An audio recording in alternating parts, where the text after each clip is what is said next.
All right, good evening, everybody. We're going to start here in just about 2 or 3 minutes. It's almost the official start time. Again, we're broadcasting right now, both into our GoToWebinar. We're broadcasting directly into our TheoTrade chat room. So quite a bit of technology that we're rolling out over here. We have a lot of people on tonight. I'm going to try to do my best to be able to answer questions. A couple of housekeeping items that I like to cover right up front. Number one, is this recorded? Of course it's recorded. Why? Because I probably speak at a pace of about 180 words a minute.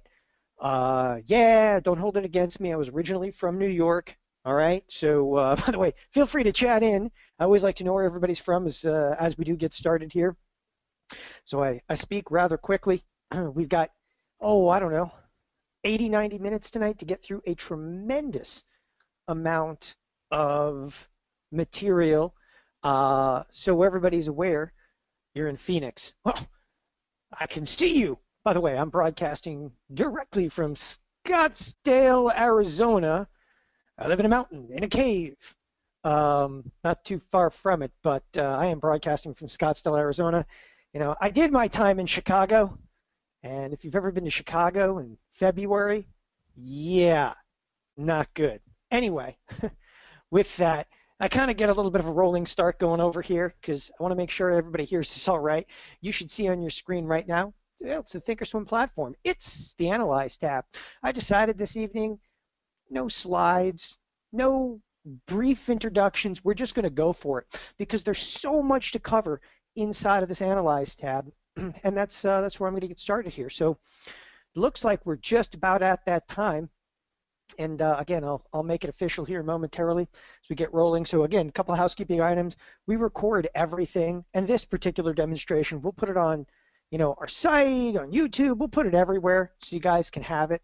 I like doing this stuff, so by all means, if you've got questions, feel free. You'll be able to fire them in as we go along today. And again, do not hesitate to ask questions this evening. I'm pretty good at reading, talking. I've been doing demonstrations like this for quite some time, especially in the Analyze tab. So we'll talk and walk, and well, let's officially get started. With that, all right, welcome everybody. This is typically what we call the options happy hour here at TheoTrade. What does that mean? Well, we pick a particular topic every Wednesday evening. Tonight's topic, obviously, is the Thinkorswim Analyze tab, and in all of its glory over here, we're going to cover the Thinkorswim Analyze tab. I'm going to let you know right up front, as I said a minute ago, it's everything's recorded, so stay tuned in, turned on. You can always rewind it, listen to it again later. There's a tremendous amount of material to cover tonight on the Analyze tab. I also want you to know we're going to go into some depth tonight, so if you're a little newer to this and you don't grasp everything the first time around, let me tell you, I'll give you a little background on myself. Again, my name is Don Kaufman, co-founder here at TheoTrade. As I said, I don't want to have any slides, nothing tonight. It's going to be all about the Thinkorswim trading application. The reason I'm doing this tonight is, we have hundreds and hundreds of emails that came in. I did just kind of a full-blown Thinkorswim demo a couple of weeks ago, and the number of hits it received, it was, again, fairly impressive. Numbers of people watched that. So everybody kept emailing us and saying, you got to do the Analyze tab. Now, I have a pretty, definitive knowledge of the Analyze tab here on Thinkorswim. For those that don't know a little bit about my background, I started trading in the late 90s. Short time thereafter, I was invited into what was at the time was a startup brokerage firm. When I say startup, I don't know, there were like 8 people working there. They said, hey, kid, you know a lot about options. Come on. I came from a family that traded options. Anyway, I started working at this company called Thinkorswim. So I've actually been on the Analyze tab since literally build number 1. And there are a lot of features in here that I had tremendous input. I'm not the mathematician, and was not the mathematician at the Thinkorswim, in the beginning, but I was involved very heavily with creating some of the features in here. So I'm going to cover some of that. And I'm also going to cover the good, the bad, again, kind of the ugly, some features that you may or may not be aware of that are in here. So without further ado, let's get rolling with it. Okay. One of the first things I want you guys to know is every piece of technology that I'm using tonight, I'm on the same Thinkorswim everybody else is. I get that question all the time. People are like, well, you have some special features. I don't. And I'm in the Analyze tab, and I also want you to know I just closed up this left side bar. Like I didn't want to be distracted by the left side bar, so I just closed it up. That's it. Okay. So from here, we're in the Analyze tab, and yours might not have this cool risk profile. Guess what? I've actually got some simulated trades in here, and I'm going to teach you how to do that, and that's exactly where we're going to start. So from the beginning, here we go. I'm in the Analyze tab. The Analyze tab is actually broken into sub-tabs. Add simulated trades, okay? Our risk profile, of course, this is what a risk profile denotes. Probability analysis, right? And you know, the first time you see this thing, come on, let's all be very forthright with one another. The first time you see this curve, you step back from it and you go, all right, that's it, I'm done. I have no clue what the heck this thing does. It's actually really simple, and I'll explain that. But I might actually built the curve, the first thing. This is actually in build number 1 too. Now, we're not so much going to get into economic data. Oh, I see I'm flashing over here a little bit, so bear with me as I go along tonight. I'm not so much going to get into economic data, but I will talk a little bit about think back here. And think back is really the first stab at back testing, and there's some very, very finite features that I want to cover inside of the think back area of this. So predominantly tonight, we're going to be talking about risk profiling, probability analysis, okay, and last, think back. When it comes to economic data and fundamentals, all right, best left for another day. So let's start first and foremost with the risk profile, okay? And again, I see some flashing on the screen over here, and hopefully I will be able to resolve that as we go along. One of the things that I like to start with when I talk about the analysis is when you first go into the Analyze tab and you've played with it a little bit, you know, you should reset, okay, the entire application at this point. And again, I see us flashing here, but we'll be all right, okay? We're going to work it all out here momentarily, but you should reset everything. And to ultimately do that, there's, well, a reset button, okay? So come in here, reset everything. It's a great place to start. So if you've got simulated trades and so forth, the reset button, that's not going to influence, okay, all these simulated trades down below. There's another area that I think is very, very important because some of you have been on the Thinkorswim platform for years. Some of you guys are brand new, and that's okay too. But if you've ever simulated a trade, so I just showed you the reset button. It's just this tiny little show actions menu in the upper right-hand corner. In fact, I'll even kind of highlight it with a pen over here. So it's right up here, okay? Once you know what this is called a show actions menu, and you will see them kind of listed multiple times out there. Let me go ahead and erase some of the drawings. All right, so as we kind of dig into this here, and I'll draw on the screen, you know, a number of different times. As we dig into this, one of the things, again, that's I think so critical is that you want to reset everything, okay? What people have done to the Analyze tab that can make it even sluggish, difficult to even navigate through, is they have put simulated trades into the Analyze tab and they forget about them.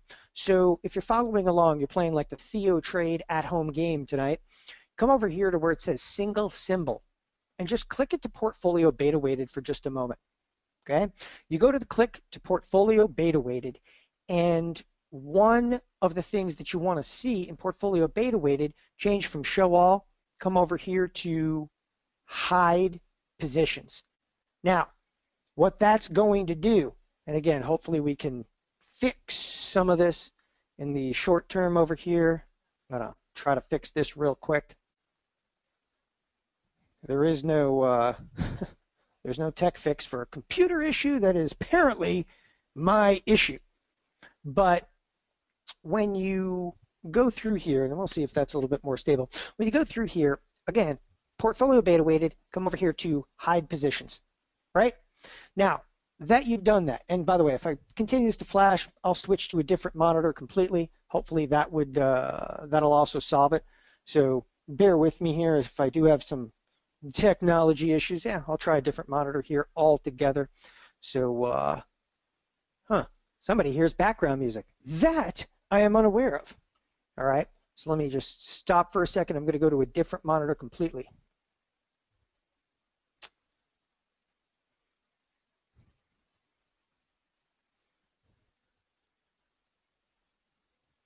All right, bear with me here momentarily as we again are going to be broadcasting a completely separate monitor over here.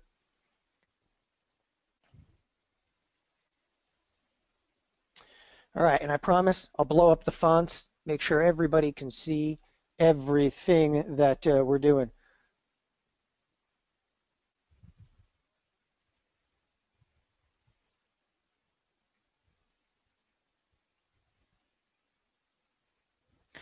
All right, there we go. Possibly better. Hopefully the flashing is all but gone over there. And I know some of you guys are tuned into the TheoTrade chat room. Hopefully that that'll work out. Fingers are crossed over here. All right, so again, I'll recap for just a moment because I don't want to distract, any technology issues distracting from this. So if I come over here under portfolio beta weighted, okay, what it does, and you go over here to hide positions, is it brings up every single trade that you've ever done. Literally, every single simulated trade you've ever done. And one of the issues with that, okay, is that when you go in here and you see all these trades, there could be literally hundreds of trades. You have to go and you have to delete all the simulated trades. So come over here, all right, this little show actions menu right here, and I keep clicking on it. It's not flashing. I'm doing that intentionally. Come over there, delete all the simulated trades. And it's a place that, well, you got to start with the Analyze tab. So with that, now let's jump into some of the features of the Analyze tab itself. Okay, one of the things we want to cover up front is this is your risk graph up top. Most people have seen risk graphs before, but the interesting thing is the risk graph, it's probably one of the more friendly tools on the Analyze tab, but the irony is it's not even the most useful tool on the Analyze tab. There are some features in here that I think you'll be blown away by tonight. So I want to go and I want to add simulated trades. Now, frankly speaking, you can go into this, add simulated trades. I don't use that. I've never used that. Okay, and I'm going to actually show you the reason why I don't use that. Again, I'm going to get into nuances that nobody has ever even thought of before. I go to the risk profile. I jump directly back to the trade tab itself when I want to analyze different trades over here. So let's go through, and by the way, feel free to, if you guys want, you guys can jump directly into the GoToWebinar for those of you that are over there in the TheoTrade chat room. So let's go in and let's analyze a trade. Okay, what does that mean? Well, let's just go analyze any trade. It doesn't matter. Let's go into Apple and let's, for example, buy a call, just an at-the-money call. I do not like or recommend this trade. But all you have to do to buy a call is left-click on the ask. Again, I'll delete it out. Left-click on the ask. You left-click on the ask. It drops it into the order entry. Now, from the order entry bar, how do you get it to the Analyze tab? The easiest way is anywhere on the order itself, and you can see my mouse kind of perusing the trade. Anywhere on the order itself, right-click. When you right-click, just cruise down to Analyze the trade. So let's do it. Let's click on Analyze Trade. Immediately, it dumps you into the Analytics tab, okay? Loads the trade into the risk graph. Now, I'm going to show you that, okay, again, but I want to get into some really finite details, and one of them is right here. Do you see this little lock? Okay, there is a lock on your screen right there, and that lock is critically important. And the reason that I use the trade tab, watch, I'm going to delete the trade out. Now I'm going to come back to add simulated trades. From add simulated trades, I'm just going to go ahead and I'm going to open up the Analyze tab, and I'm going to click on a call. But if I click on a call, then I have to go back to risk profile. There's another call option. What's the difference? Everybody goes, Don, come on. Why do you actually add simulated trades from the trade tab? Why don't I add them from the add simulated trades? Well, one of the first things you're going to find out, one of the nuances of Thinkorswim, if you add trades from right here and add simulated trades, if you do that, you will notice the lock is unlocked. That, people, is no bueno. Okay? No bueno. So the, let me just fix something here. When you are doing this, when something is unlocked, what that basically means is the price is going to float with whatever the market is doing at the time. And ultimately, you cannot analyze a trade if the lock is unlocked. I want to make that explicit, okay, implicit, whatever you want me to say for you to know to lock the lock, because the single largest mistake made on the Analyze tab of Thinkorswim, you know, for 15 years I worked there. For 15 years I watched people try to analyze with the lock unlocked. And basically what that does is this. As the price of the stock moves, well, guess what? The trade moves with the price of the stock. So you can't really analyze a trade. It has to be locked down. Therefore, if you ever learn how to do this, just come right here to the Trade tab, right-click on the Trade tab, go to Analyze Trade, it automatically locks it for you. It's the single best thing you could possibly learn, like on that platform, in terms of the analytics. Now, that's just buying a call option. Let's go ahead and delete that out there. We're going to go back to the Trade tab. We're going to step it up a little bit. Because buying a call is just not that much fun. Well, let's do something like a vertical spread. What's a vertical spread? Well, we're going to buy one option. We're going to sell another option against it.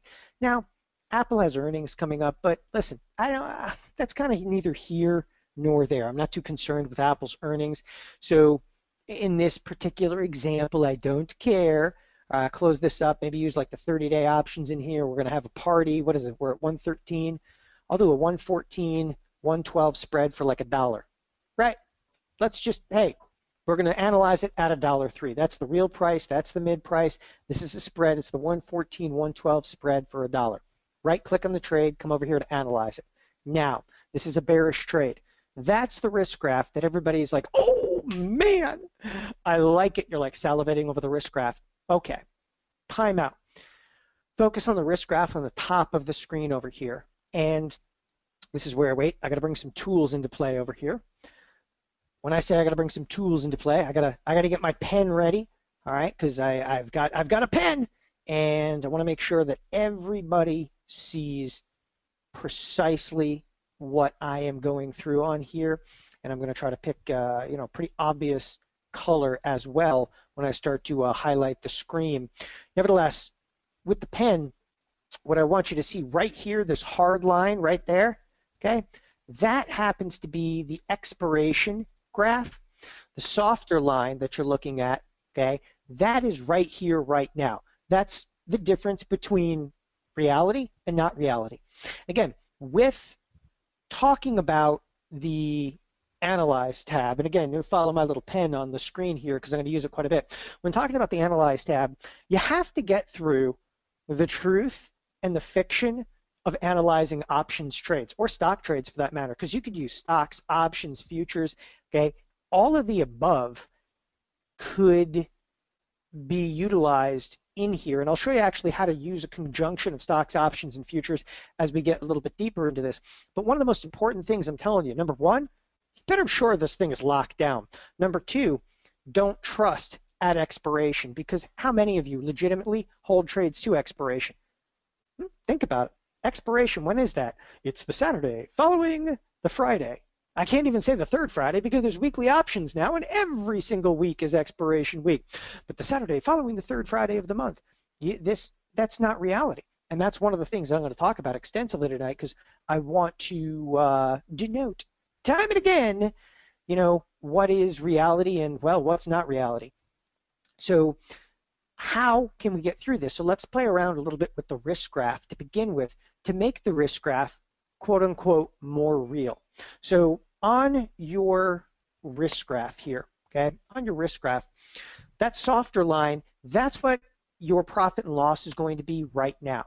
And again, to really familiarize yourself with the risk graph, down below, this is stock price. So right now we're trading basically 113. We can go to 114, 115. Now you can take this and drag it out. I say take it and drag it out. You can kind of like zoom in. It's a little bit of a pain to do it, right? And then you can kind of left click, hold down, and kind of drag it back out so you can zoom in and zoom out. How do you do that? You actually grab, okay, left click, depress left click, hold down, and kind of zoom in and zoom out. And you're actually grabbing the price itself. Now, that's on the one axis. On the other axis, you've actually got profit and loss. Now, profit and loss, okay, on the vertical axis here, this profit and loss, that happens to be on however many contracts you do. So it's contract specific. So if I bump this to 2 contracts, it's going to change my P&L. If I bump it up to 5 contracts, it's going to change my P&L even more. So sometimes, like when you're analyzing trades, you kind of want to analyze like a 1 lot. It's just easier, a 1 lot or a 10 lot, right? So watch me now dragging the mouse. I'm dragging the mouse like a madman, and you can see down below, right over here, what is that? Okay, that is a profit and loss legend. And what does it have on it? It's got, number one, it's got a date. You're like, but that's, you know, going to be what? Today's date. Well, it's really like tomorrow's date now, but, you know, today's date, and then, of course, the expiration date. Now, that's if you want to look at what's called expiration +1. So here's where things are going to get much more interesting. Okay, now there's many different date boxes on here. We're going to get to all of that. You know, when people come into like the risk profile for the first time, they're like, there's a date box up here, right? There is. There's a date box right up there. So wait, I gotta get the magical pen again. There's a date box right up here. There's probability range over here. Did you know there's a date box also down here? Ooh, yeah. I mean, it's crazy. There's so many like features in here. Don't worry, I'm going to get to all of them. I'm going to do it right now. So let's go for it. When I say let's go for it now, you know, there's no turning back now, right? When you're looking at your risk profile, it defaults, okay? It defaults to what's called expiration +1. And what that basically means is +1 at expiration. It means now and at expiration. That's it. That's it. Nothing more, okay? Not sure why it was like showing yesterday or, you know, tomorrow, but nevertheless, it's today and then it's at expiration, okay? And that's changed by right here, right up here, this little drop-down menu. So I don't personally love the default, this +1 at expiration. You're like, what's +2 at expiration? Well, if you had like calendar spreads on and stuff further out in time, you could look at like this expiration, another expiration, yada, yada, yada. Personally, I don't really like it. All right, I like, first of all, I like single. What's single? That's just looking at today. Ooh, yeah, that's my P&L today. What's my P&L going to look like a week from now? Well, how could I figure that out? You got to move the date forward. If you want to see what your P&L is going to be a week from now, you kind of cruise up and down here, perusing the P&L. If you want to see what it's going to look like a week from now, there's a date box down below. Here we are on October 5th. Just put it to the 12th. What's going to happen is you'll see this line start to mature. Now, if you missed it, watch. Go to the 5th. Okay, great. Go to the 12th. Woo, there's movement. There's movement in the tree line. There's an easier way to do that, though. It's just a single, again, a single plot line. You can actually do what's called a date step. What's a date step? A date step is now, okay, and a step into the future. But, again, I don't really love that one either. All right? Probably my favorite is to use what's called day stepping. Day stepping is just spectacular, especially for newer people that trade options. You go +1 at day step, +2 at day step, +3 at day step. Let's do +4 at day step. You're like, I don't know what it means. Oh, this is where the pretty lines come out. I'm just making it look like spectacular for you. What you're looking at here, and then I'll mark up the screen. I like to consider myself, it's the John Madden of trading. Okay, down here in the legend, you've actually got what? Today, you've got the 12th, okay, the 19th, the 26th, and what? November 2nd. That's because I set it to what? +4 at day step. What's the step set to? 7 days. That's why there's 7 days in between each of these. So each one of these lines represents the trade maturing in 7-day steps. So you can literally see what the P&L is. You know, the thing is, people show options and option trades all the time. And when they show option trades all the time, what a lot of people don't really realize when they show the option trades, they're usually showing it at expiration. At expiration is a figment of your imagination. It means nothing, okay?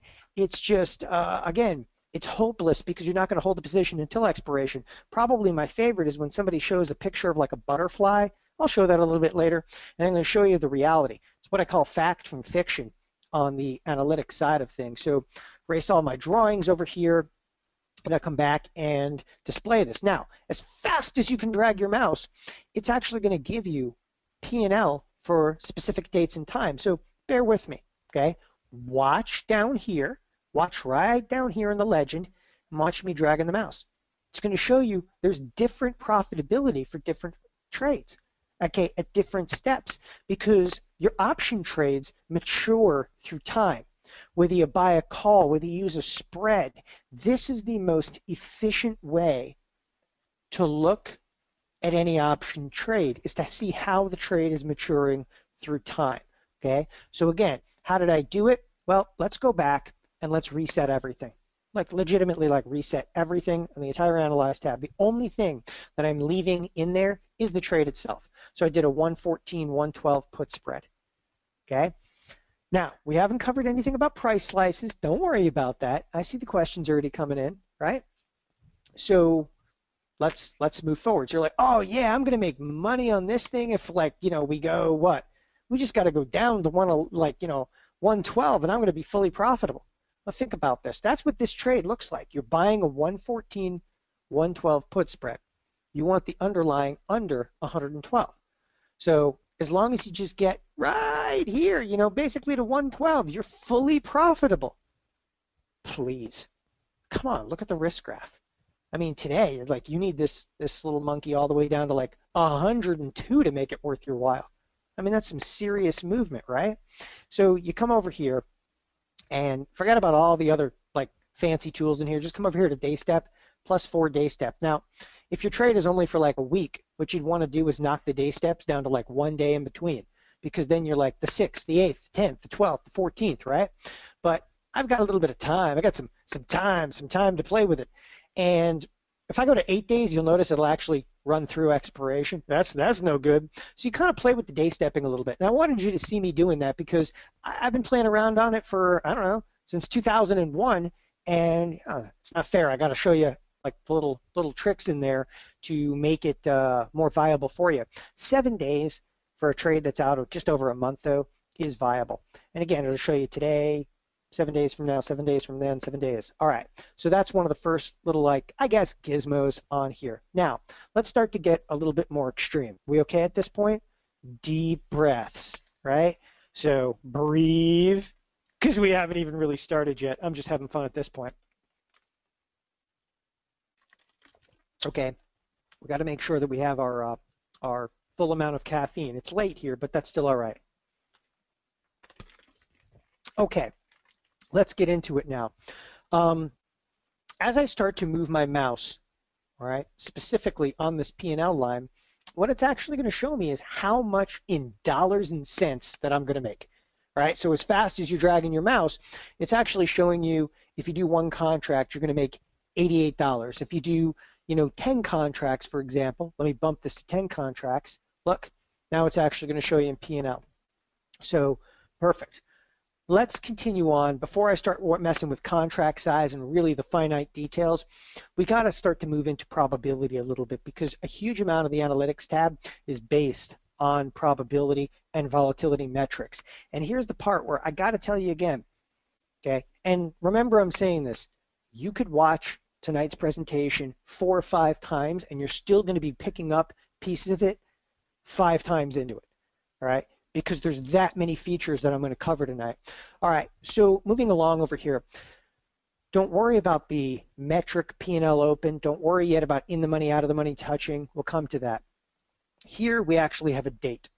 The first date that we're going to be concerned with on the screen, and this is very important, all right?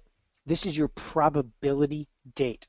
So if you're going to label something, okay, in your head over here, right up there, this is your probability date. What a probability date does is the probability date should mirror the expiration, okay, of the trade that you've pulled up. Again, the probability date should mirror the expiration, if it's an individual trade, of the trade that you've pulled up. Now, you may have 20 different trades in here. You could probably analyze 5,000 positions simultaneously on Thinkorswim. They don't care.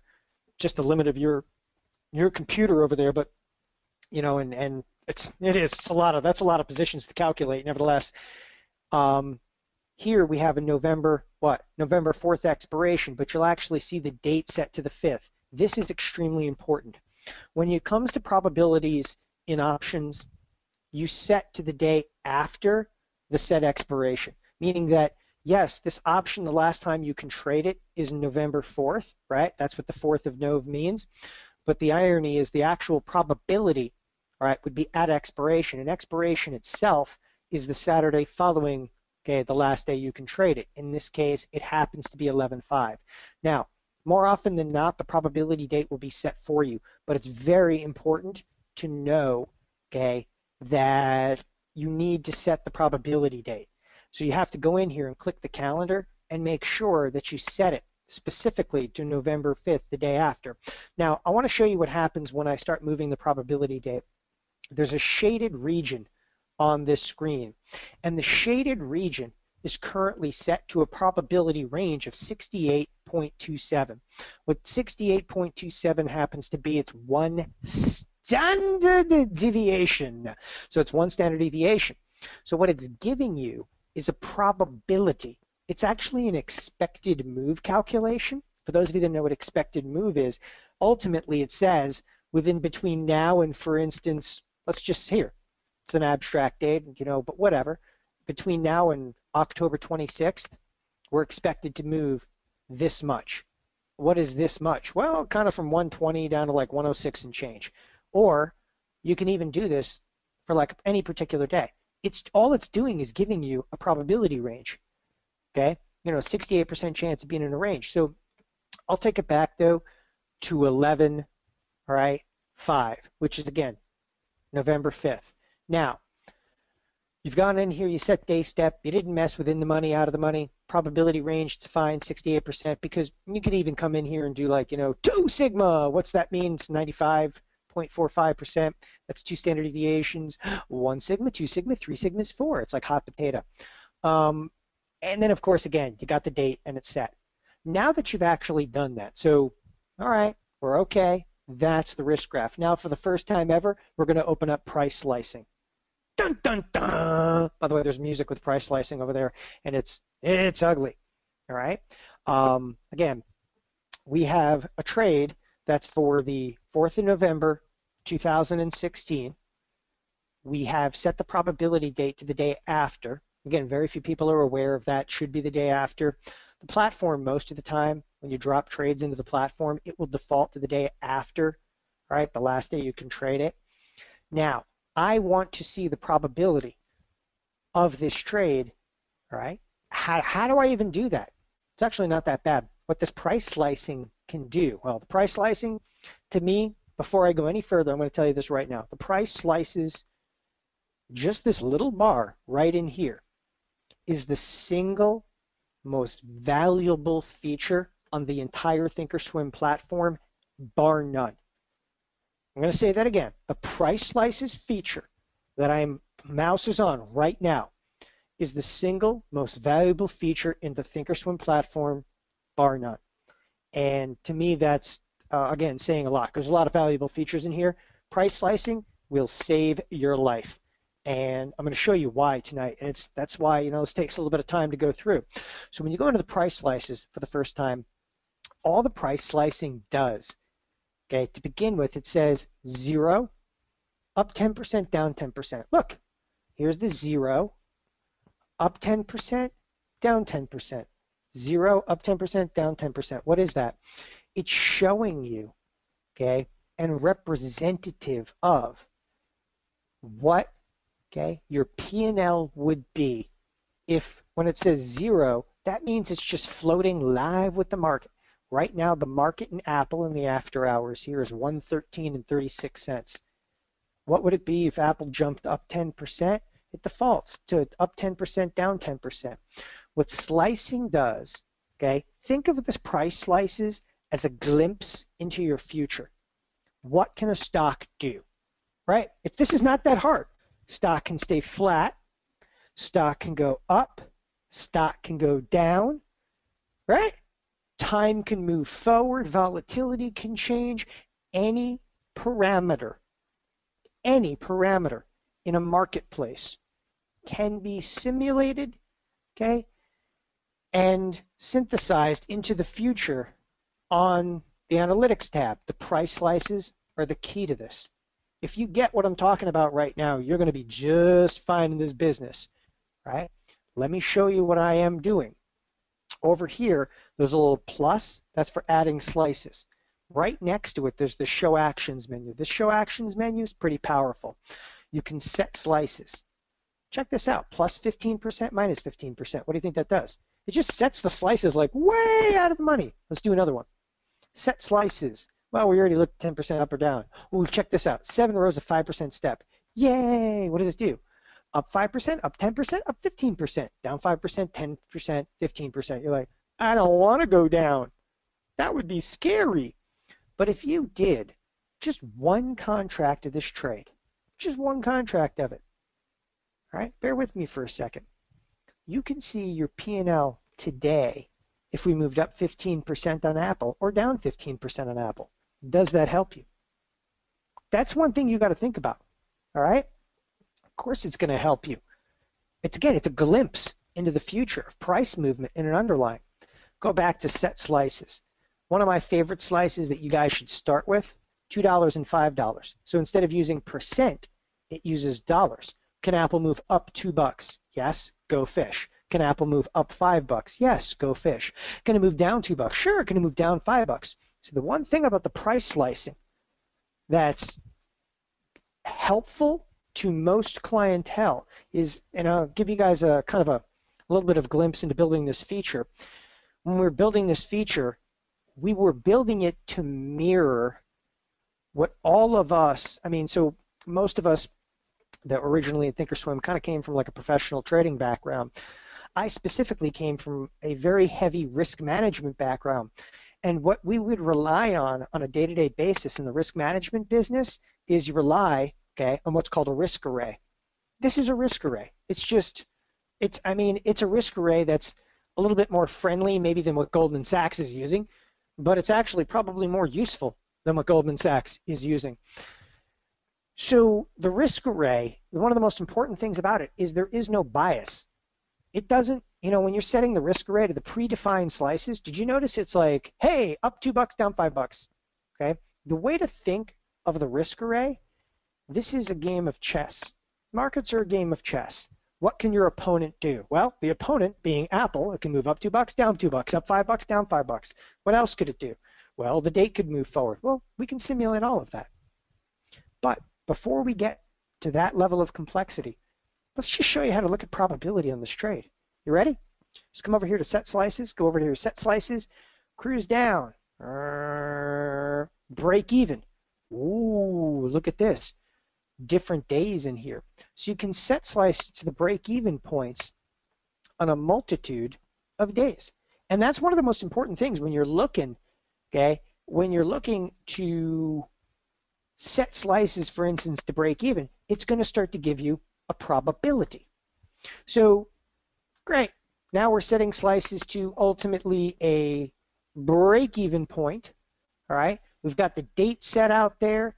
The break-even point, it's all set up for us. And again, if you look at your set slices, break-even point, on particular days you can even set. And the fact of the matter is, it instantaneously can give you the probability of being above or below. Now in this case, I know it's maybe a little bit hard to see, but I set up a trade that's legitimately a 50-50 shot. Why did I do that? Because I just wanted to show you what a 50-50 shot looked like.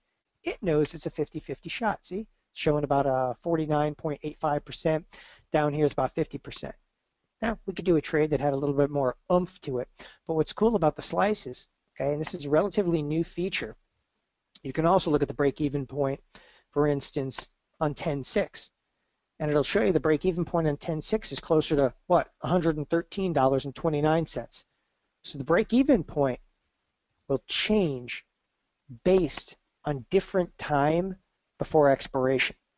And again, it's an incredibly powerful feature. I know there's a lot of steps to do that, right? Don't panic because, you know, again, it's all in due time. This is like one of the things that you go through and you have to listen to it like 4 or 5 times before you learn how to really analyze your trades. Then somebody shows you like, wow, look at this, up 15%, 12%, and 9%. I'll show you exactly what that's for later on. So let's reset all the slices. Starting to see how the slices are powerful? Okay. Everybody all right at this point? All right. Doesn't look like there's too many questions over here. I'm looking on here. What are the red vertical lines on the graph? All right, so these red lines on the graph, and be specific about that, that is the price slice itself. So these red vertical lines on the graph, those are the price slices. So if I move a price slice up 15%, okay, it actually is going to move that red line. If I reset that to 6%, it's going to shove that line a little closer. So those red vertical lines are fairly definitive. On top of it, there's probability calculations that are appearing on the analyze, all right, on the risk profile. Those probability calculations, again, are based on whatever date you have set in here. And this is a probability, but a probability of what? Well, it's the probability of being between 113, okay, and 120. That's the probability being between. Now, what's the probability of being above 120? There it is, 19%. So let me mark up the screen here a little bit so everybody's familiar with this, but right there, that's the probability, again, of above 120. The probability being between those points, here's the probability being between these points, right? 44%, and then there's only about an 8% chance of being below, okay, 102. But that's a probability, again, by 11.5. All of these probabilities are strictly based on what factor? Okay, they're based on the factor that you haven't manipulated the date, because the date, it matters. And as I start to change the date, you'll see all the probability calculations are going to change as well. Okay, time out for a second. We'll make sure everybody's good, make sure everybody's in line, because we're going to keep on moving over here. So you can analyze virtually any individual trade, or you can analyze hundreds of trades, which I'm about to show you here momentarily. All right, let me look at this. So if you had slices at 10%, would the probability be the same on both sides? Theoretically, yes. So this is actually a great question. It really is a great question. She basically said, well, if you set the slices up 10%, down 10%, which I have them set to right now. So I just went out there and set the slices up 10%, down 10%. Up 10%, it's about an 8.67. Down 10%, there it is, about an 8.2. So why is there some slight differentiation between them? Well, the Analyze tab is pretty smart. Why is the Analyze tab fairly smart? Because, well, number one, everybody that used the Analyze tab, I mean, in the 15 years it took to build this beast, we trade. We trade a lot. So we were sure to incorporate things like yield. Now, yield is dividend. Dividend has an impact. So the chances of us going up 10%, the chance of us going down 10%, well, dividends have an impact in the option pricing model. Risk-free interest rate, right? There's an interest rate associated with this. So that has an impact out there. You're like, what? There's an interest rate associated? Of course, right? It's all, look, there's the interest rate right there, 0.5%. So there's going to be very, very mild differences between those two, all right? All right. Somebody's saying, this is the first time I've seen the value of the Analyze tab, okay? You've avoided it. Don't avoid it. I mean, this thing, it takes time, but I am telling you, the Analyze tab, you haven't seen anything yet. What I'm about to show you here is ridiculous and astounding. So it's going to get deep, though. And one of the things that we try to do at TheoTrade is like every single day, like I'm going to just bombard you in 90 minutes, but every single day, you just got to kind of chip away a little bit. You don't have to tune in like every single day, but I'm saying like every day, you know, you unleash just a little bit more of analytics, because the more you know about option pricing, okay, the more the Analyze tab is going to make a degree of sense. So let's go in there, and I'm going to let you guys choose what's another trade that we might want to put in here. Huh? Anybody? Okay. I'll tell you what. I'm going to pick one. I'm going to pick one, and I'm going to put it into the Analyze tab. So I just blanked out the Analyze tab and deleted the simulated trades. I can also look at my own positions in here, but that's neither here nor there. Where's the fun in that? So I'm going to go into the Analyze tab, and I'm just going to reset everything. Once again, I reset everything, blanked. All right? We can use Apple, but if you don't want to use Apple, that's fine. Wow, people are getting like all testy about it. Okay, here, let's go use the spiders. Spiders? Or the SPX or something like that. So we go into the spiders. And one of the trades that I see, and by the way, I've got all kinds of risk twist spreads and stuff on this, you know, if I go to the Analyze tab, this is my own position right now, just in the spiders. So just the spider position, so my loss is negligible, but my P&L, if the spiders tank, could be huge. And I've only got like one lot trades on in there. So these are RTS, or risk twist spreads. Anyway, I'm going to go and I'm actually going to create and analyze a very, very common trade that is just a huge misnomer in this entire industry. And you want to talk about something that it really kind of gets to me on a day-to-day basis, where I see people doing trades that you just don't have good probabilities associated with it. And one of the things I'm going to do is I'm going to build a butterfly. So I'm going to build you a butterfly, right? So I'm going to build this butterfly, and if you've never seen a butterfly before, well, guess what? You're about to see a butterfly. Dun dun dun. So I'll do the let's do the 115, 118, okay, 121 B fly. So there's a $3 wide B fly for a 64-cent debit. Ready? Right click on it, analyze the trade. Okay. Now what we have here, ladies and gentlemen, is a little bit of an issue. I have trades on in the spiders, and I have a simulated trade. So the simulated trade can have an impact on the trades that I really have on. Now, I want you to differentiate these, okay? The trades that I have on are not shaded. They're just dark black. The simulated trade is in the shaded region. Now, what you have the ability to do is down below here, you can go hide positions, just look at the fly, or hide simulations, or okay, show all. Why is that important?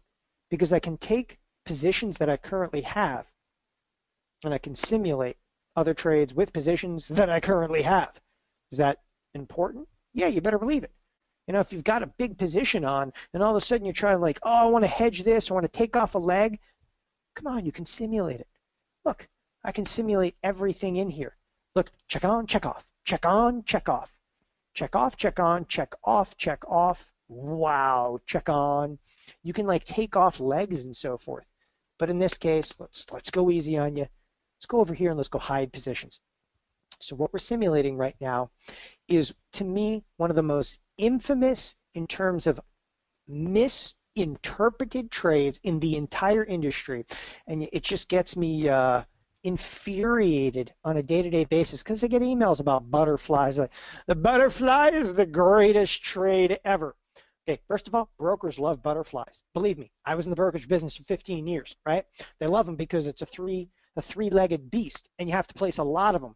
Butterflies are rather low probability trades, but from a risk graph perspective, man, they look pretty sweet.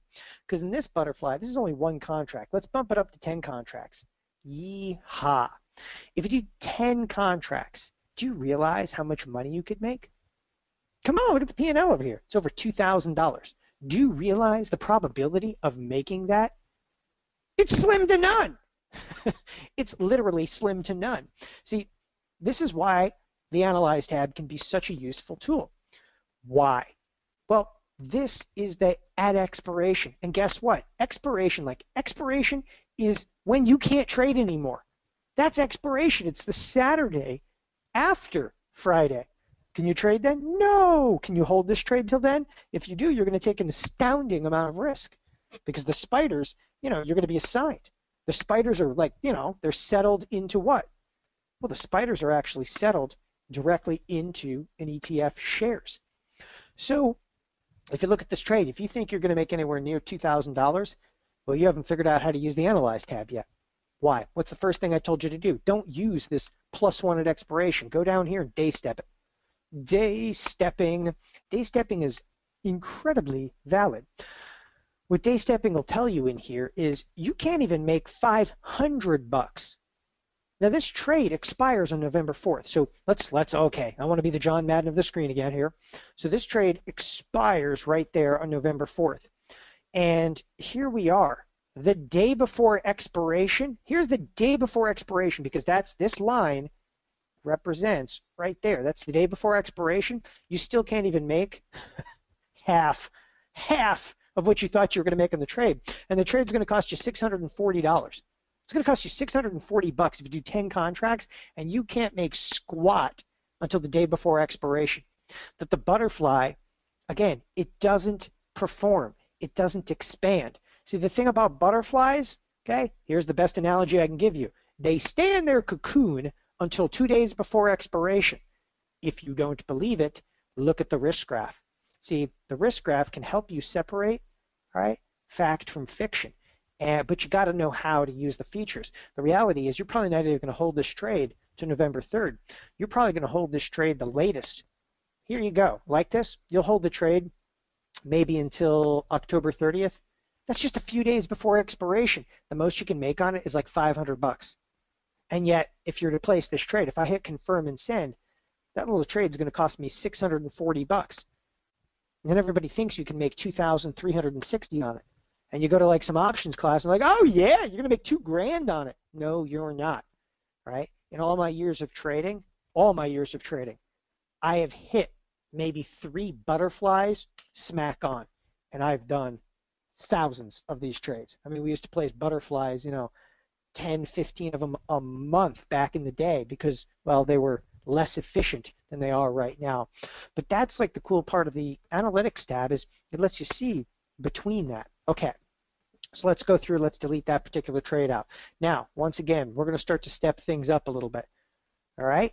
So, and by the way, don't worry about the date on the top.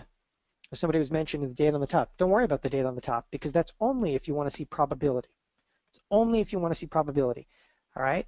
So I like that. All the butterflies flew away with my money. That's because you learned a butterfly. It looked like a good trade, but it's not reality. All right, so once again, let's go back. Let's reset the entire analytics tab. Let's start to throw some more serious trades in here. So now we're going to go in. We're not even going to go into the spiders. Now we're going to go to the SPX. Now it's getting serious now. So I'm going to go into the SPX, and I'm going to go 80 some odd days out. I'm going to open up a ton of strikes, and bear with me. I know I move at 500 miles per hour on here. There's an expected move of $133, so 86 days out. I'm going to go in and I'm going to build an iron condor. An iron condor. For that, people, I need delta. So let's go out here. Let's sell a couple of these. Okay, so what did I just sell? I sold the 2280. Ooh, wow, that's out of the money. It's far out of the money. Sold the 2280. Let's buy the 2290. All right, so I just sold a call spread for like what? $1.15. Let's go out of the money on the put side, going down to the puts, going down to the puts, going down to the puts. Let's go in here to the a little further, about 11 delta. That's fine. Let's go to the 1910s, 1900s. Done.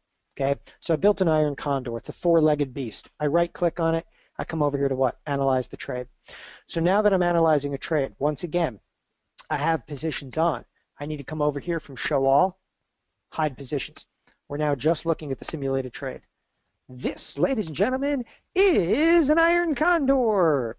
So it's an iron condor. Now, the fact of the matter is, again, looks pretty good at expiration. I know I've got a lot of risk in the trade. Let's start to really break down the analytics of it. Change this over here from +1 at expiration, go to day stepping. Okay? This is how the trade is truly going to mature over time. That's really cool. Okay? Does it look like a distribution curve? It should. That's what iron condors are really about. Now, I may never hold this trade until expiration. Nevertheless, I'm looking at the trade at different points between now and expiration. The next thing I might want to do, I might want to go out there and verify probability. If I'm going to verify probability, this is a December 30th trade. Come out here, make sure you click December 30th. Well, let's go to December 31st. Yeah, end of the year, December 31st. Now that I've gone to December 31st and switched the date to December 31st, I can come over here to the magic slices over there, and I can start to set slices. Now I can set slices on break-even points. And you're like, oh, okay. So I can see what's my break-even point between now. All I'm saying is between now, and again, that was November 3rd. This is not break-even point to the end of the trade. And what's interesting about it is if you start to zoom in, okay, there's only, and again, I want to show you this, there's only, and it's really hard to see because it's right in there. There you go. There's only a 43% chance of being within the break-even points. Wow. Scary. Very, very scary. Now, things are going to get crazy here momentarily because now I'm going to throw tools at you and stuff that you ain't never seen before. Okay, so here we go. There's no more Mr. Nice Guy right now. We're gonna start to have to roll with the punches. All right. So when I trade, I don't necessarily just trade defined risk strategies. I will go out from time to time, and I may actually sell some options naked. And that's just the reality, right? You're building positions over there. So let's say I go out there and I also sell some puts, some way out of the money puts. And I sell these naked and come over here to analyze the trade. So now I'm analyzing an iron condor with the sale of some naked puts. Then I come back to the trade tab. All right, I go a little further out in time, maybe to the D's, okay, and I decide to sell a call naked. No, listen, I'm just putting in what appear to be fairly obscure trades, all right? Nevertheless, I'm starting to build a little bit more of a position. So now I've got 3 positions in there. Then I go out there in the SPX and I say, you know what? Okay, I got a little too much of this, a little too much of that. Maybe I want to hedge off my position in the short term. So I go out to this, let's use the 21-day options. Okay, here, I got even a better one for you.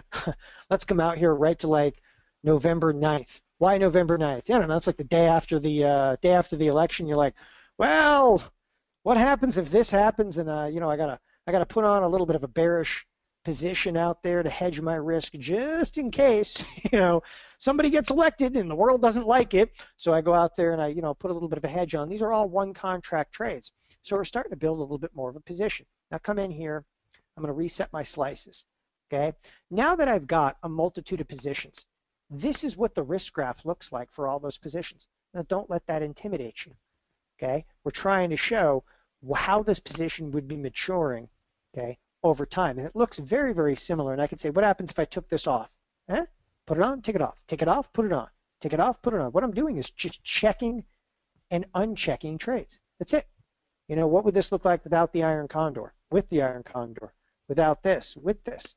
All right. So I can just check on and check off trades. Now, where do things really start to get interesting? Okay, you ready for it? When I build a larger position, I come in here and I go set slices. And I set slices in like rows of 2% steps.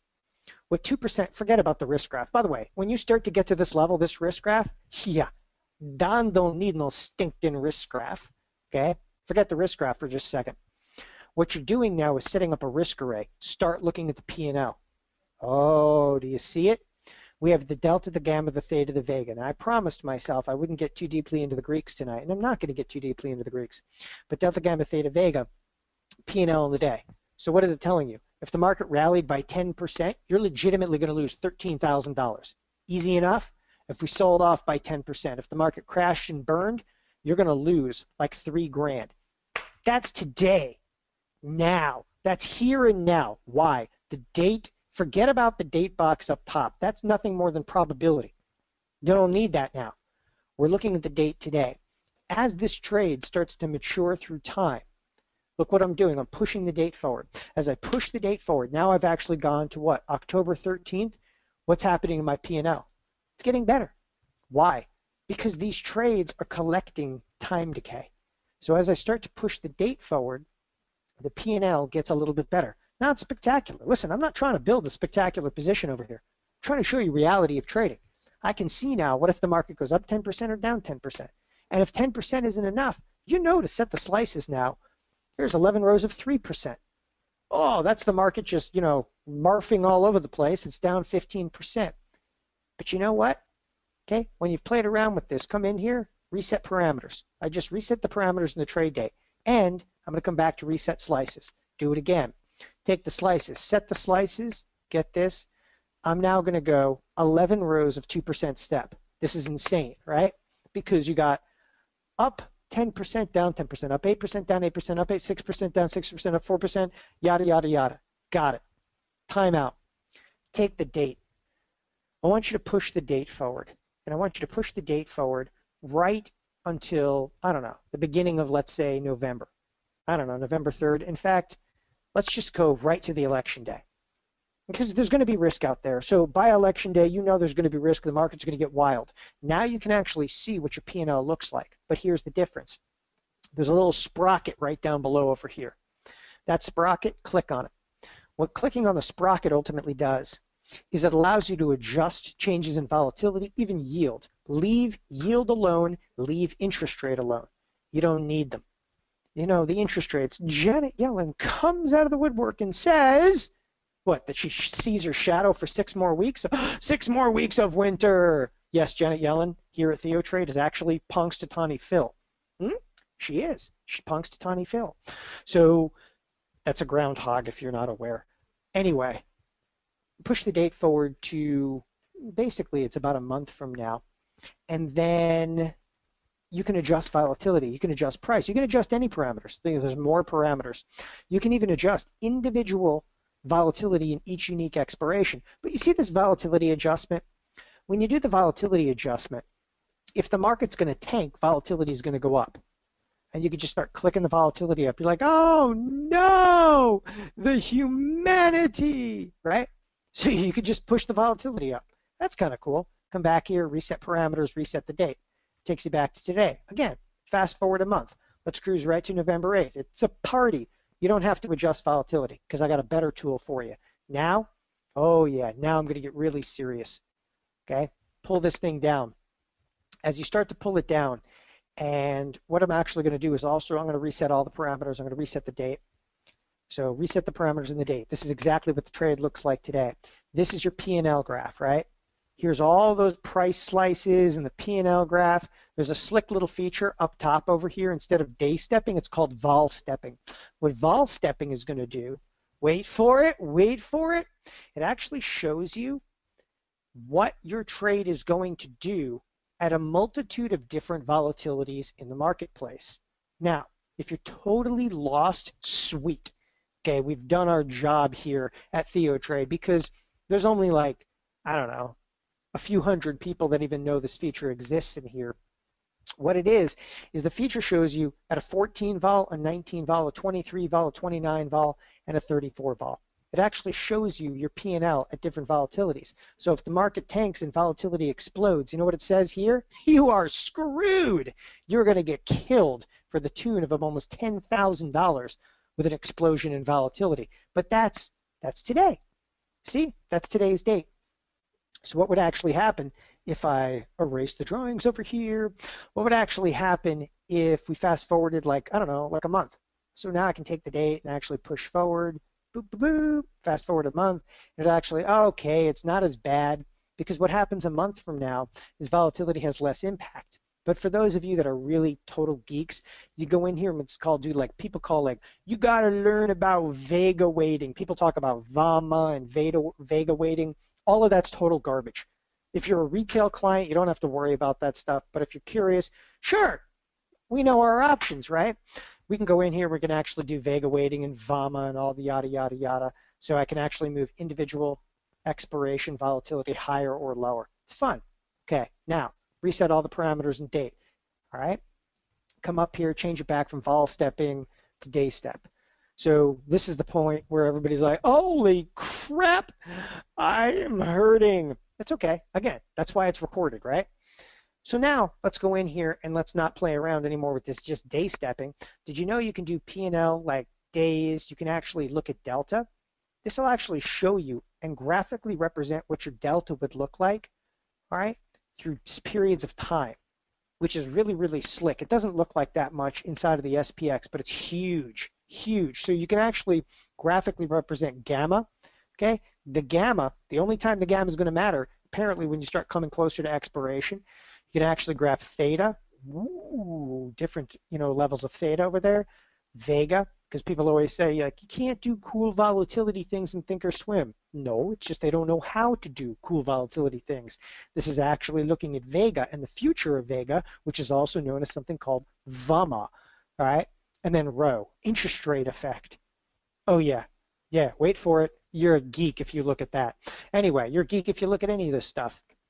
But it's all pretty much there.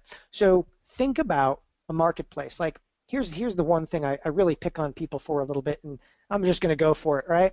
So people all the time, they come to TheoTrade, they're a client for a while, and they always hear about some other trade, and they're like, well, this guy did a back test on it. Okay. By the way, it's always an engineer. So if you're an engineer and you're listening to this, yes, I am talking directly to you. Okay. By the way, engineer includes software geek. Yes, you're an engineer, right? Retired engineer. You went to school for engineering but went into management. I'm sorry, you're still an engineer. Admitting it is the first step. It's always an engineer. The engineers love to go and they love to back test stuff. Let me tell you about back testing. Why? Okay. What is an option? It's nothing more than an equation based on a model. So once you know that, this is a stenciling model, a binomial model, the Black-Scholes model. Okay? Do you need to know your models to trade options? Absolutely, without unequivocation, no, no, and more no. All right? When I first got involved in trading, it was the late 90s. I was right out of college, literally 3 weeks out of college, okay? And I got into option modeling. Why did I do it? Because I had a minor in chemistry, and the option models are direct ripoff. Right? Yes, Fisher Black, Myron Scholes, Merton won a Nobel Prize, but they're a direct ripoff from a heat of reaction equation. So engineers, come on. Somebody's like, be nice. No, you're an engineer. I can't be. Right? By the way, I think I was supposed to be an engineer. That's why I think I pick on them. I'm an in-the-closet engineer. Anyway, I got into option modeling very, very heavily, and because it's a rip-off off a physics equation, a chemistry equation. Anyway, so I understand them. They make absolutely no money. Like, you don't make money understanding them. The important portion of the option model is just understand that you can change the variables. What are the variables? Stock price can move. Date can move. Interest rates can move, but don't worry about it because interest rates never move. Yield. But if yield moves, it automatically updates the yield here on Thinkorswim. Volatility adjustment can be important. Or if you're a total geek and trading millions of dollars, yes, you can do VAMA and Vega. But nevertheless, all the parameters of the model are there. By the way, leave the model alone, the stenciling model alone. Just leave it in place, okay? You're better off that way. Now, we're going to take it a step further. So we showed you, there's include, exclude commissions, day stepping, okay?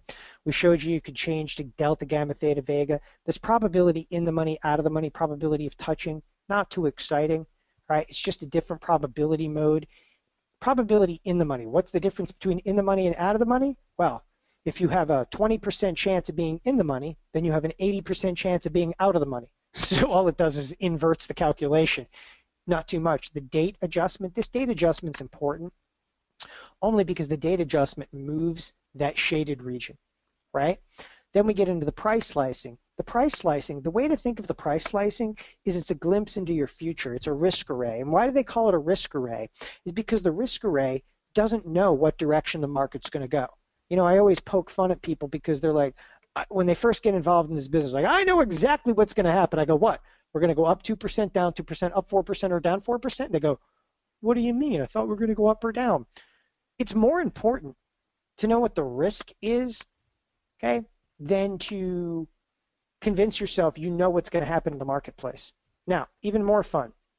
What's even more fun in here? Erase the drawings, come back over here to normal. You can actually click directly on these P&Ls. All right, your screen's not flashing. I'm clicking like a madman on it. It'll actually show you the average price that you sold this trade for or bought it for, and the simulation price based on whatever changes you've made. So there's a very similar to, it's an option model, but for the most part, what you can do, and I was picking on the engineers there because they back test stuff, and back testing, great. It's awesome that it worked in the past. Okay, past performance is not indicative of future results. I hope you guys recognize that. But what's good about the Analyze tab here is that you can forward test strategies. How do you do that? Well, here's a strategy. It's a mishmash of crap, but here's a strategy. What are you going to do? Move the market up, move the market down, okay, raise the volatility, do a little dance, you know, whatever, and you can see what your P&L is likely to be. And you can click directly on the P&L and see simulation, what you would be making or losing on any specific date. So I think that very often you need to recognize that you can forward test. And, you know, I'll do session after session here at TheoTrade, and we're in the chat room. I do all these coaching sessions, but I'll do session after session and stuff like forward testing. I don't think people totally get it. They'd rather back test, but I'll show you the reasoning for back testing. Now, let's move on because I don't want to run out of time. I've got about 20 minutes left over here. We're just getting to the good stuff, right? Delete all the simulated trades. Okay, I'm going to reset the entire Analyze tab. Now, there are some definitive limitations to the Analyze tab, and I want to bring one to your attention right now. This is highly, highly sensitive information I am about to give you. Go in and type in Netflix, okay? And just type in Netflix. What do you see in Netflix? All right. Number one, Netflix has been flying high lately. Everybody's bidding on Netflix, okay? I'm kind of bummed. I don't want Netflix to get bought. Not by Disney, not by anybody. I like Netflix. I've actually followed Netflix, the company, since, and I never owned any stock in Netflix. I've traded the options in latter years, but I've followed this company almost since inception. And the reason I followed Netflix so carefully is the private equity company that bought a portion of Thinkorswim also invested at the exact same time in a small startup called Netflix. So I knew the guys at the private equity company. By the way, that private equity company, they exited Thinkorswim very profitably. They exited Netflix very profitably. And they put a lot of those eggs into they were first round into a very large company called Facebook.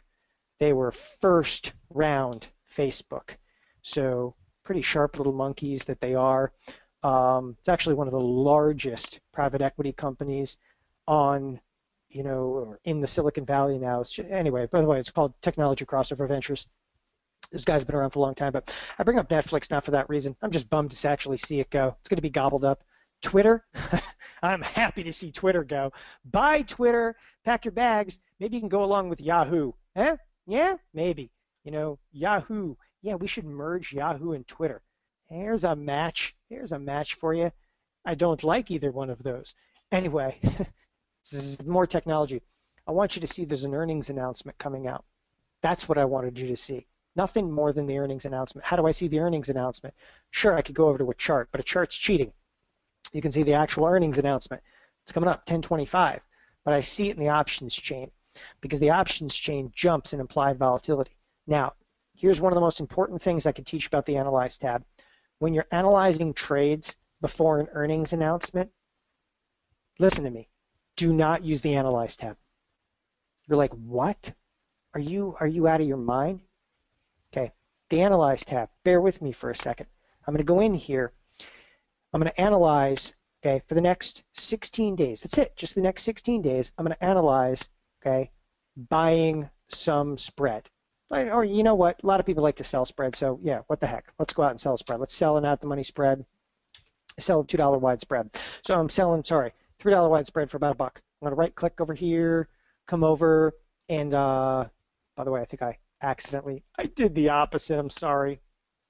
Here's a $3 wide spread sold for $1. Let's go over here to analyze the trade. So there it is. Selling a put spread. It's a very bullish trade. Okay. I come in here and I want to set the probability date to what? October 22nd, because the trade expires on the 21st. It's the last time I could trade it, so I set it to the 22nd. Then I come in here and I can actually set the slices. Set slices to break even on the 22nd. Shows me my break-even point, and it gives me probabilities of above or below. time out for a second. Those probabilities are 110% wrong. The probabilities that it's telling me in the Analyze tab are wrong, okay? And 99.9% of people that use the Analyze tab have no idea why it's wrong, and I'm going to show you why it's wrong. When you're going in here, by the way, somehow I switched back to Apple, so I do apologize because I was clicking wildly on here. But when you go in here and you start to analyze a given trade, okay? When you go in there and you analyze a given trade, you're looking, and I thought I typed in Netflix. Apparently, I just thought of Apple. Maybe they're going to get taken over next. I don't think so. When you're analyzing a trade, here in the Trade tab, the volatility is 19%. Look, I did a trade that was in the October expiration. Trades in the October expiration, 19 vol. Look down below over here. Under option statistics, it says 25.46 vol. The Analyze tab is actually using the 30-day volatility. You don't see it anywhere in the Analyze tab because it's not listed. It's only listed under probability analysis. Under probability analysis, it's actually showing you the probability of being above or below a specific point based on a 25.46 vol. The only problem is in the next 16 days, there's only a 19 vol. You would have to come into the Analyze tab, know this, okay? You would have to know this, and you would have to literally click and adjust the volatility all the way down, okay, to 19%. If you don't do that, the Analyze tab is wrong. So as I'm doing this, again, I'm adjusting the vol down to like 19%. Good, done. Now this risk profile is correct. It really has a 60% probability. Very, very few people know that you have to adjust the Analyze tab to account for the correct volatility, especially around earnings. Now, this is a little bit about the risk graph. You realize, again, we've spent the vast amount of time right here on the risk graph and price slicing because those are the most important features. Like hands down, that's the most important features. This probability analysis, it's easy. Now we're going to talk a little bit about the probability analysis. Then I'll be able to, okay, go and answer some questions. By the way, I adjusted the volatility. You can adjust the volatility just by clicking on this little sprocket. There I am clicking on the sprocket right here and can adjust volatility up or down, right? Okay, probability analysis. All that probability analysis happens to be, forget about everything that's on the screen other than the cone. It's probability cone. It's a probability distribution based on a certain volatility. It just gives you the probability above or below specific points. Anywhere you drag the mouse on the screen. If I click on that point, I can actually drop slices there. Okay? Anywhere you drag the mouse on the screen, it'll give you here the probability. And if you look right where I'm at, and I'm gonna actually show you again. I'm dragging the mouse like a wild man on the screen. Where it stops, nobody knows. Okay, I'm going to click right there. What is there? Apparently, I clicked, and I'm going to draw this out for you. I clicked on 118 and 22 cents. Right? 118 and 22 cents. That's what I clicked on right there. Okay? It just gives me the probability above or below by specific dates and time. That's it. That's all that this does. But what's really slick about it that very, very few people realize, okay, erase some of these drawings over here, very few people realize you can even use this like intraday. It'll actually give you probabilities above or below a specific level, even intraday. Now, what's the difference between this and the probability in the shaded region here? Well, there isn't one. The probability, though, in the shaded region here is one-dimensional, meaning that the probability here only shows you by what? October 22nd. In the probability analysis, it'll show you every individual expiration. In fact, it'll even show you by any date and time. So wherever you drag your mouse, it's above or below a specific point. But if you're going to use the probability analysis, you must make sure that you've set the volatility to the correct expiration.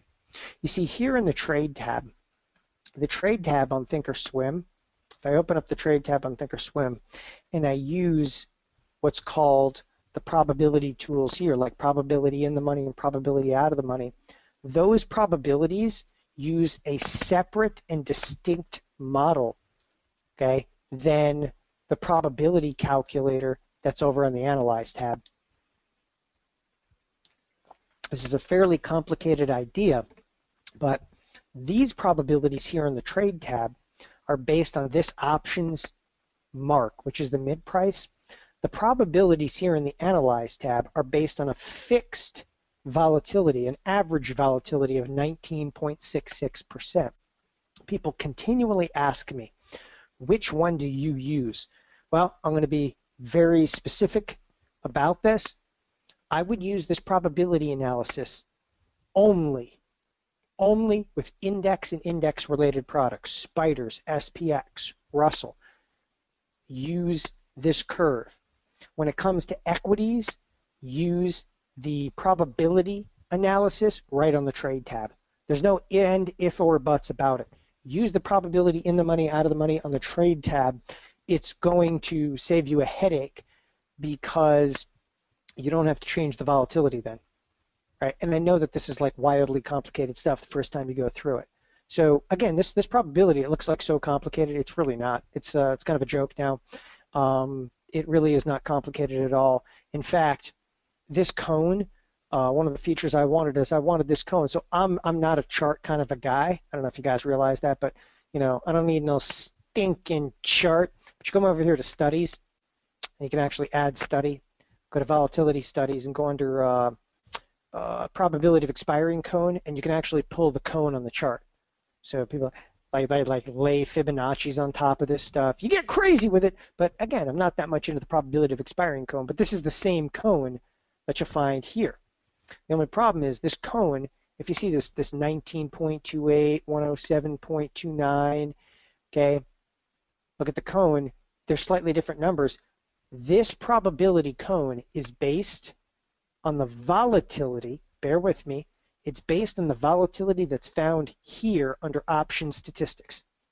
As I said, you could watch this demonstration 5 times over and still, okay, be able to pick up more and more information from it.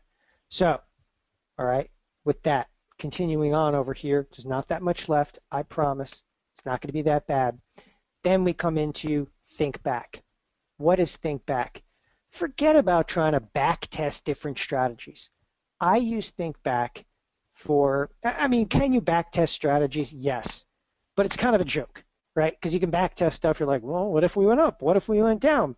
It's a very rudimentary back testing tool because all that think back has is end of day data. But one of the things that I find incredibly valuable inside of think back, and I do this on almost a daily basis. I'll come in here, for example, and I'll type in something like the SPX. Okay, so here's the SPX, and with the SPX, I'll go ahead and I'll open up like 15-day options, I'll open up like 16-day options, whatever it is. That's not what's important. What's important is these expected moves. It's telling you, you know what? Here is end of day data from like yesterday, but it's telling you what was the expected move going to be like today. All right, and you're like, I don't really get it. Well, this is a long discussion on expected move, but we were expecting about $11 move.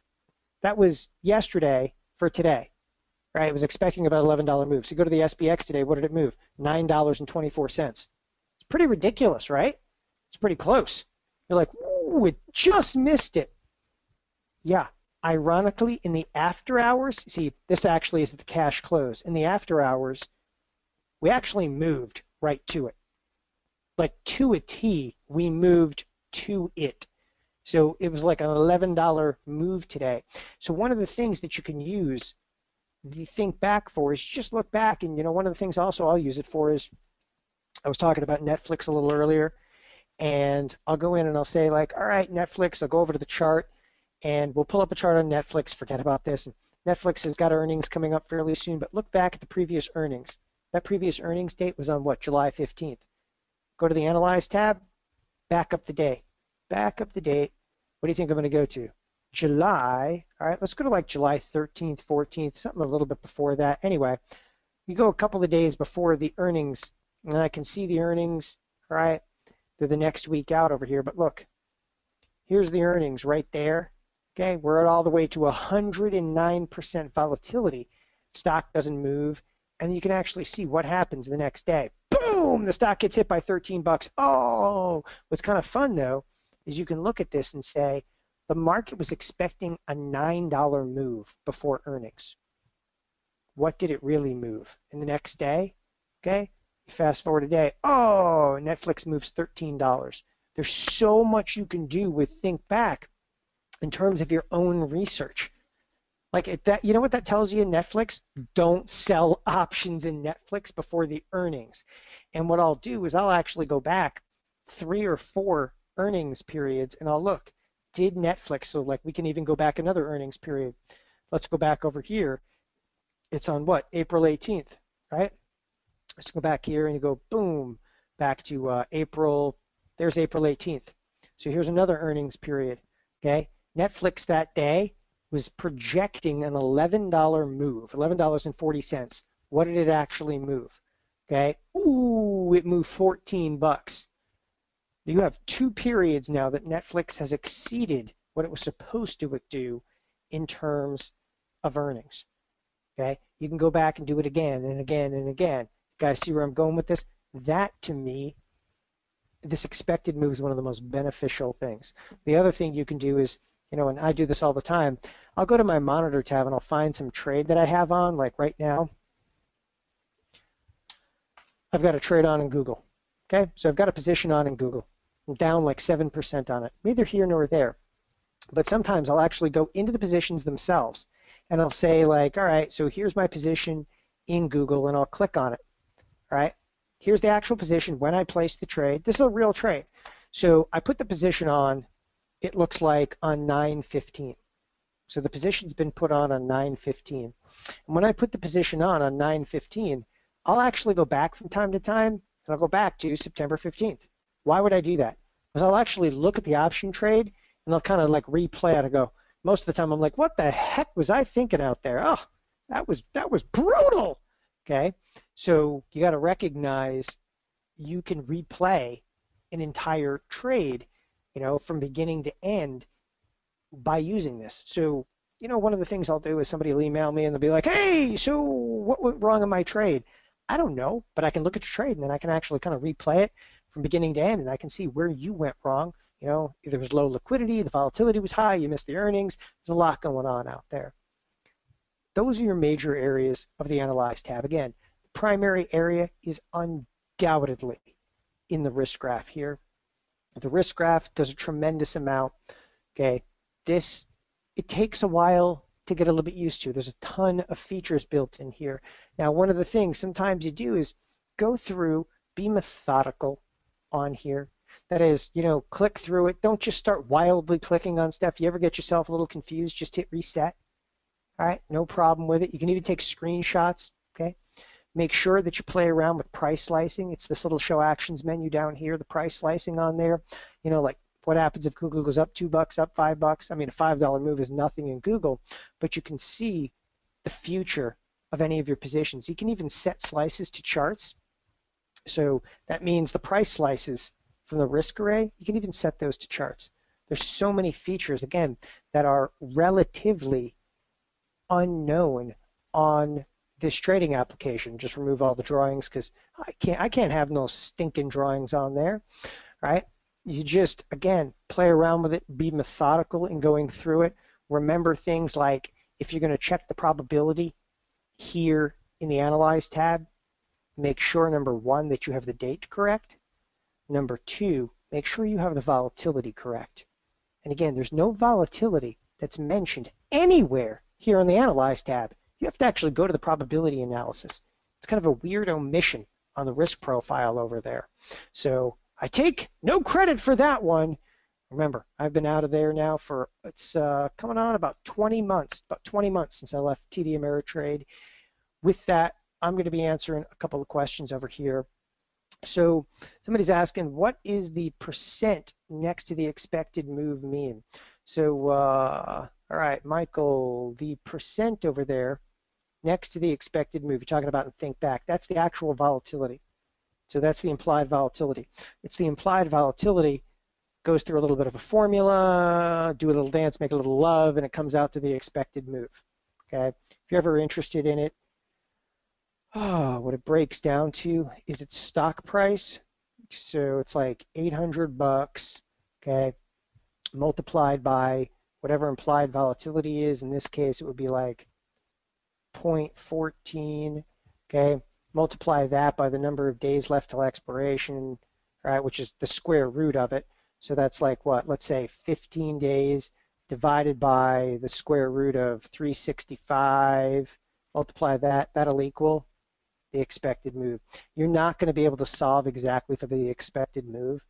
It's there is one secret, you know, that well, there's a lot of secrets, but they've got some, you know, some kind of trade secrets and that they reserve at the Thinkorswim, you know, on the Thinkorswim platform. So, you know, how they actually derive volatility for the expected move calculation, it's one of them, but this is like a rough estimate of how to do it. Its expected move calculation has been around for a while, but what's more proprietary is how you actually solve for volatility on this trading application. All right, so how to use probability of touching. Oh, Bill, that's actually a long one. Probability of touching is an amazing calculation. In fact, I'm going to be doing a session in 2-3 weeks' time, all about probability of touching out there. Okay. By the way, yeah, it does mean percent move in price. It means percent move, but it's annualized. Okay, it is annualized over there. So all right, just reading into this. So I only pick on engineers. No. I'm an equal opportunity, you know, picker honor. We pick on engineers here. We pick on Canadians. Why? Because nobody else is doing it. Got to be revolutionary, right? Got to pick on Canadians. I feel bad for actually all the Canadians because they, you know, they don't have like the full-blown Thinkorswim. They don't have access to the U.S. accounts. That's not good. That hurts. Okay. Can I see my whole portfolio in the Analyze tab? Absolutely. One thing I did not cover tonight, okay, is you can come in here and go single symbol, go portfolio beta weighted. You want to see my entire risk? Now, I'm going to go portfolio beta weighted, hide all the simulations, okay, and I'm actually going to portfolio beta weight directly to the spiders. This is my position right now, okay, in all of its glory, for better, for worse. I'll even put the Google position in there. I'm short 6,500 spider deltas. It's my aggregated position right now. I'm short. Okay, so I did not cover portfolio beta weighting to really any extent. I figured, you know, I've already dug a deep enough rabbit hole for us tonight. Do you like earnings? Okay, earnings trades, frankly speaking, they're not working. I mean, I know some people sell spreads around earnings. Listen, earnings trades worked many years ago and are still taught, and I don't love earnings trades, and I'm not gonna tell you that I'm finding edge in earnings trades. You know, I'm a much more quantitative trader. I'm not about technicals. I'm not gonna, you know, well, the Fibonacci says this. Okay, I don't care if the Fibonacci says that. There's nothing definitive in there. I'll look at thousands of trades, and I'll tell you where there's edge and where there's not edge. And I'll sit here all day and go through and like, well, did this work? No. Did this work? No. Did this work? No. Okay. And there's just no edge left in earnings trades. There hasn't been for a long time though. So I don't mind answering that out there. And I hope you don't, you know, anybody's offended by that. Okay. You know, to make a couple of bucks a day, I'll tell you one of the things. If you guys have time, the intraday trades right now, intraday, like trading throughout the day, it's where it's at. But what we're using a tremendous amount of here at TheoTrade, we're using in-out spreads. Okay, the in-out spreads have been the go-to strategy for me for pretty much since March of this year. And what the in-out spread basically does is it circumnavigates time value, it circumnavigates volatility exposure, and it's just looking at what's called probability of touching. It's just trying to make you know, a few pennies, okay, right off the top. I say a few pennies, but it's much more than that. We try to make about 55 to 65% and bail out of a trade. So, all right, not too many more questions in here. And again, probability of touching is a long and drawn out conversation that we'll absolutely get to at some point in the future over here. Again, I want to thank everybody for joining us tonight here at TheoTrade. Sorry for the initial disruption we had with some flashing on the screen over here. Nevertheless, it has been fun. Again, we can analyze umpteen different styles of trade. There's only so much you can get to in one evening, and after about 90 minutes, the head is full of information. So, sit back, play with it, analyze a couple of trades in there. Everything from calendar spreads to multiple leg spreads over there. Remember, fact from fiction. That is, don't look at trades at expiration, because expiration is nothing more than a figment of your imagination. You're never going to hold trades to that point anyway. Again, I want to thank everybody for joining us. If you guys need anything, we're support at TheoTrade.com. Have a great evening, everybody. Bye-bye.